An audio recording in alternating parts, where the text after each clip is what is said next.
मी प्रचाराला वगैरे नव्हतो.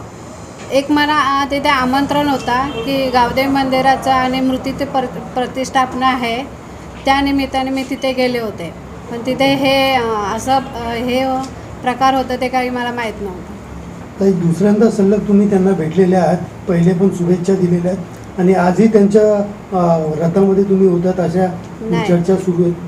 मी शुभेच्छा दिलेल्या नव्हत्या, पाडव्याला पण नव्हत्या दिल्या आणि आता पण नाही दिलेल्या आहेत. ताई, कुठल्या भाजप किंवा महाविकास आघाडी, कुठल्या महायुती किंवा महाविकास आघाडी दोन्ही पक्षांकडनं काही दबाव आहे का तुम्हाला? नाही, कुठल्याही पक्षाकडून मला दबाव नाही आहे. ताई, आता पुढची भूमिका काय आहे तुमची? म्हणजे ज्या पद्धतीने तुमचा समर्थक जे आहेत ते वेगळी भूमिका मांडतात आणि तुम्ही दुसऱ्या उमेदवाराकडे दिसतात आणि त्याच्यावरती चर्चा चालू, आपली काय भूमिका?